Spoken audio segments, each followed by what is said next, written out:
Ночью это начинается внезапно.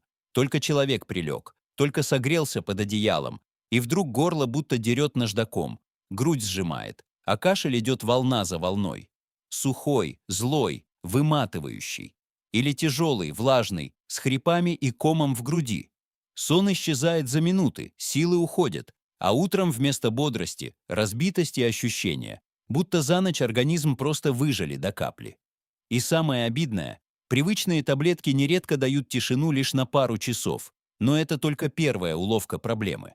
И вот главный вопрос, который многих ставит в тупик. Почему кашель лечат как всегда, а он возвращается снова и снова, будто по расписанию? Кажется, все сделано правильно, а через несколько дней снова першение, снова приступы, снова тяжелая ночь. Многие думают, просто простуда затянулась. Но правда куда неприятнее и в то же время намного интереснее, чем кажется на первый взгляд. Самая распространенная ошибка выглядит очень разумно. Хочется как можно быстрее заставить кашель замолчать. Тишина наступает, и кажется, что все под контролем. Но именно в этот момент проблему часто загоняют глубже, и потом она тянется неделями, выматывая и днем, и ночью. Но это еще не все. Есть одна деталь, из-за которой даже после облегчения все может начаться заново. Многие старшие зрители прекрасно помнят другое время, когда к таким состояниям подходили не наскоком, а по системе. Не просто снять приступ, а пройти весь путь так, чтобы дыхание стало свободнее, а кашель не возвращался при каждом сквозняке. Те самые рабочие приемы, которые раньше знали почти в каждой семье, сегодня снова оказываются неожиданно актуальными. И дальше будет именно такая схема, без пустых разговоров, но с очень важной последовательностью, которую обычно упускают. У каждого дома был свой проверенный способ. Кто-то помнит сладкий сироп из детства, кто-то теплое молоко перед сном, а кто-то резкий запах старых домашних средств, после которых к утру становилось легче. Напишите в комментариях, какое средство вспоминается первым, когда слышите слово «кашель», и поставьте лайк, если тема важная. Так этот материал быстрее найдут те, кому он действительно нужен. Обязательно досмотрите до конца. Впереди не один совет, а целая цепочка шагов, и именно последний шаг чаще всего решает, вернется кашель снова или, наконец, отпустит. Самая опасная ошибка здесь выглядит очень разумно. Хочется любой ценой заставить кашель замолчать. Выпил что-то сильное, приступ стих, в доме тишина, кажется, победа уже в кармане. Но вот где кроется главный обман. Кашель в такие моменты часто не враг, а тревожный механизм защиты, который пытается вытолкнуть из бронхов все лишнее. И если просто выключить этот сигнал, проблема не исчезает, она уходит глубже и становится упрямее. Представьте обычную картину. Слизь уже есть, дыхательные пути раздражены, организм старается очиститься, а ему буквально затыкают выход. Что происходит дальше? Мокрота густеет, застаивается, в груди появляется тяжесть, хрипы становятся сильнее, а приступы начинают возвращаться снова и снова, будто по расписанию. Но и это еще не все. На таком фоне человек быстрее устает, хуже спит, а к утру чувствует не облегчение, а полное истощение. Именно поэтому старый санаторный подход ценили не за красивое название, а за точную логику. Сначала не подавить любой ценой, а помочь бронхам очиститься правильно, затем успокоить раздражение и только потом укреплять слабое место, чтобы приступы не крутились по кругу. Нарушишь порядок, и эффект будет кратким, как вспышка. А вот если идти по шагам, начинается совсем другая история, и дальше будет самый важный поворот. Вот здесь и начинается самое главное, о чем чаще всего забывают. Рабочая схема состоит не из одного чудо-рецепта и даже не из двух советов на скорую руку, а из трех жестко связанных шагов. Это не набор случайных домашних приемов, а последовательная связка, где каждый следующий этап усиливает предыдущий. И если переставить их местами, эффект рассыпается буквально на глазах. Сначала идет очищение. Бронхам нужно помочь вывести все лишнее, пока вязкая мокрота не превратилась в бесконечный источник новых приступов. Затем успокоение, потому что после сильного кашля слизистая остается раздраженной, и без мягкого восстановления человек снова срывается в ночные приступы. И только после этого включается третий шаг – укрепление, чтобы дыхательные пути не оставались слабым местом и не реагировали на каждый холодный воздух, пыль или малейшую простуду. Но вот что особенно важно. Многие делают первые 2 шага и бросают, а потом удивляются, почему все возвращается. Запомните эту цепочку как правило, от которого зависит результат. Сначала очистить, потом смягчить, потом закрепить. Именно так удается не просто на время приглушить кашель, а пройти по самой причине, шаг за шагом. Дальше начинается первый и самый мощный этап, без которого все остальное просто не сработает. И здесь будет средство, которое в свое время считали настоящей домашней классикой. Первый ход — не маскировать проблему, а буквально вытянуть ее наружу. И здесь на сцену выходит старое мощное средство, которое многие незаслуженно забыли. Речь о черной редьке с медом, не о зеленой, не о белой, а именно о черной, самой резкой и насыщенной. У нее плотная мякоть, яркий сок и тот самый пробивной характер, который помогает сдвинуть вязкую мокроту с места. Но есть важная тонкость. Если приготовить ее кое-как, половина эффекта просто теряется. Нужен крепкий, тяжелый корнеплод среднего размера, без мягких боков и трещин. Его хорошо моют, обсушивают, затем аккуратно срезают верхушку, не выбрасывая. Она еще пригодится. Дальше внутри вырезают углубления, как маленький стаканчик, но стенки оставляют достаточно толстыми, чтобы редька не треснула и не потекла раньше времени. И вот тут начинается самое интересное. Именно эта чаша через несколько часов даст густой, насыщенный сироп. Внутрь кладут мед, но не до самого края. Нужно оставить место для сока, иначе все польется через край и испачкает стол. Срезанную верхушку возвращают как крышку и ставят редьку в кружку или банку, чтобы она стояла ровно.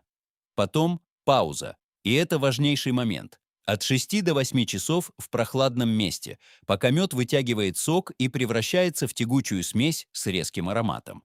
Именно эту жидкость и используют дальше, и это только первый удар по затяжному кашлю. Если хочется сделать запас на день, можно взять 2 редьки сразу, потому что сироп уходит быстрее, чем кажется. Когда жидкость собрана, в ту же редьку еще раз добавляют мед, часто она отдает сок повторно, и это очень удобно.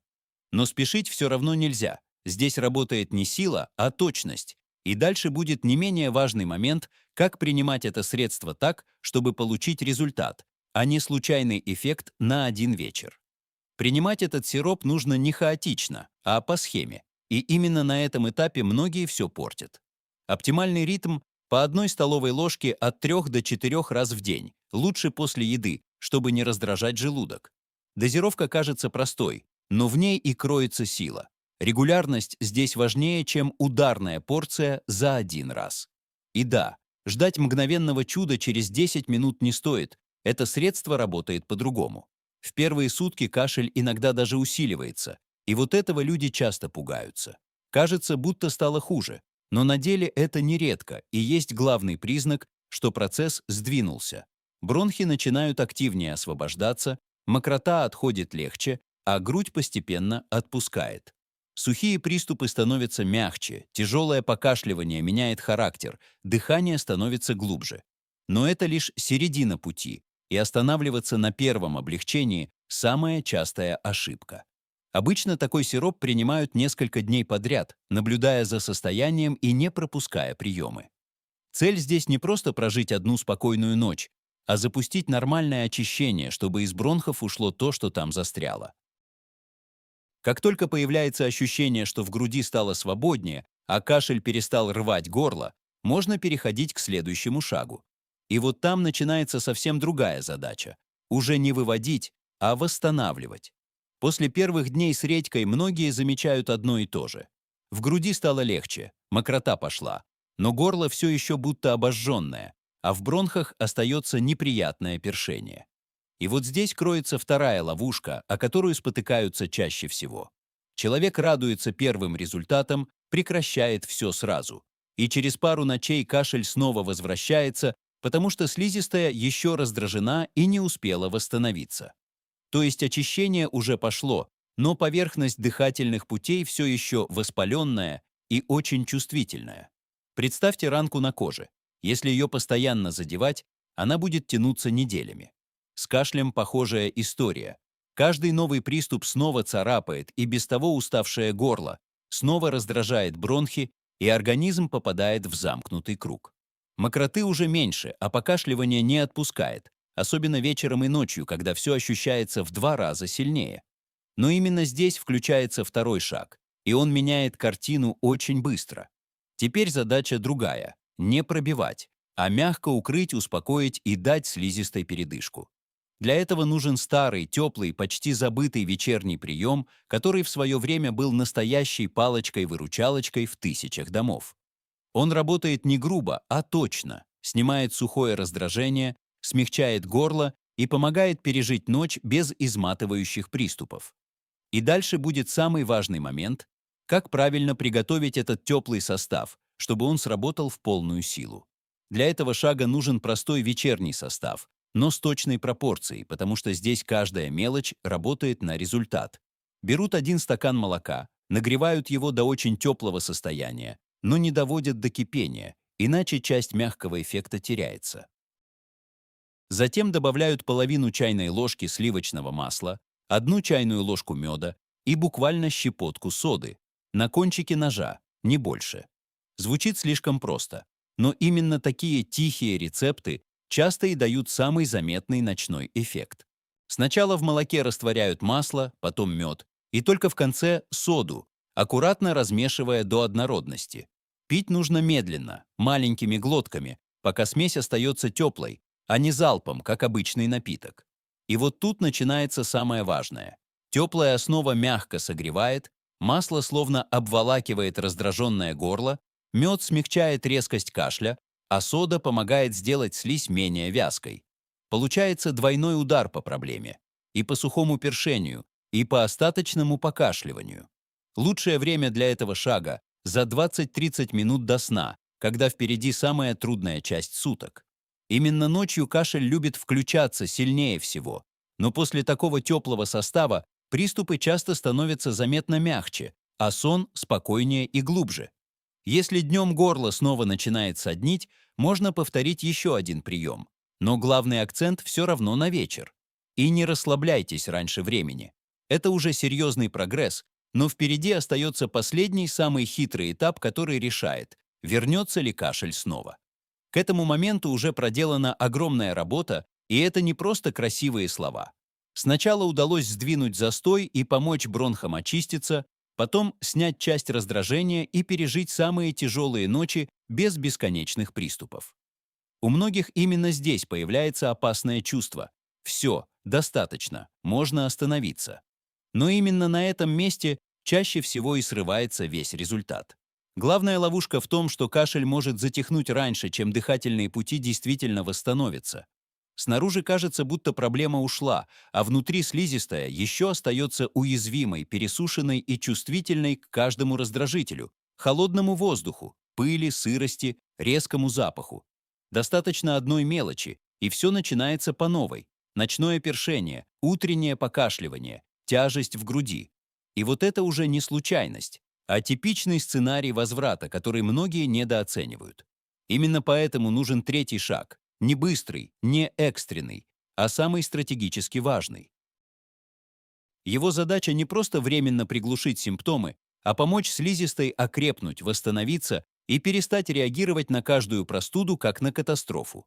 По сути, это этап закрепления результата, без которого первые 2 шага работают только наполовину. Но здесь есть нюанс, о котором почти никто не говорит. Обычные средства часто слишком слабые, если применять их без подготовки. Для финального этапа нужен состав, который работает глубже и дольше, а готовится он не за 2 минуты.